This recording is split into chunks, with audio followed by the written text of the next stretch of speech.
Assalomu alaykum azizlarim, bugun sizlar bilan juda ham mazali bo'lgan yupqa tayyorlaymiz.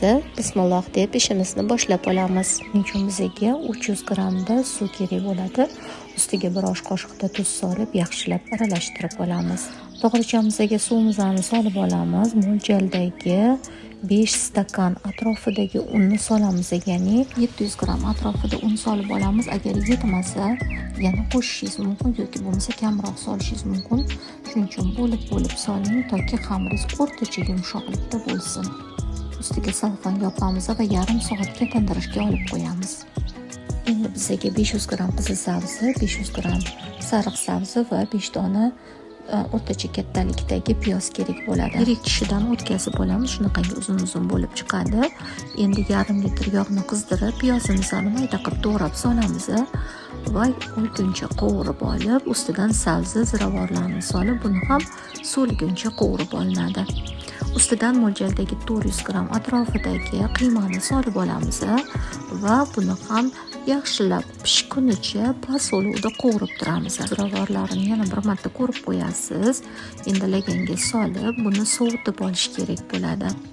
Qiziljoylar hamma har xil tayyorlaydi. Men shu uslubda sizga tayyorlab ko'rsataman. 1 sm xamirni yoyib, 8 diametrli qolipda kesib olaman. Endi yaxshilab unlaymiz. Qiziljoylar unni ayamaylar boshida, keyin bitta yoyganingizda unni sepmasdan ham yoysanglar bo'ladi. Endi birinchi jovada yoyib olamiz, 3-4 tasini bitta qilib, keyin alohida bittadan shunaqangi cho'zib yoyib olamiz.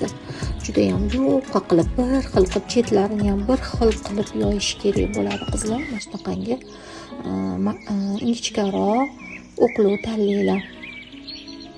Mana shunaqangi yupqa bo'lsin. Endi qizdirilgan tovalarga bir marta yog' surib olsanglar ham bo'ladi, tagidan umuman surmasanglar ham bo'ladi. Ikki tarafini xuddi lavashga o'xshab qizartirib, ustidan mana shunaqa nachinkalarni o'zingizlar surtib chiqasizlar. Qizlar qo'shuvda noqulay surti, shuning uchun bu sharoitda bemalol qo'lingizda ham surtib olsanglar bo'ladi. Nachinkalarni tekis qilib, endi ustiga yana boshqa qavat yopib, xuddi shunaqa kapkur bilan o'girib, yana pishgan qavatiga nachinkalarni mana shunaqa qilib surtib ketaverasizlar. Ya'ni qiymasini. Ustiga endi pishgan qavat ustidan yana xom qavatni yopasizlar, yana teskarisini o'girasizlar. Xuddi shunaqa yana qiymalarni pishgan tarafiga surtasizlar. Mana bir necha marta ko'rsatdim sizlarga. Xuddi shunaqa uslubda davom etaverasizlar. Endi buni ustini yopib qo'yish kerak bo'ladi. Shu joyi uzilib qolibdi. Qiziljoylar usti yopiq turadi. Yarim soat turganda yumshoqqina bo'ladi.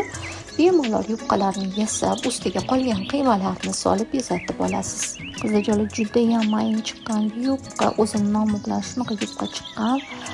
Mazza qilib yeydigan o'rtacha yog'likdagi bo'lgan yupqa tayyor bo'ldi. Siz ham albatta tayyorlab ko'ring. Yana eslataman sifatida shuni aytib o'taman. Har bir yoygan xamiringizni ustini sochiq bilan yopib qo'yishni esingizdan chiqarmang, toki qamzib qolmasin, qurib qolmasin. Shuning uchun albatta ustini yopib turib, keyin bir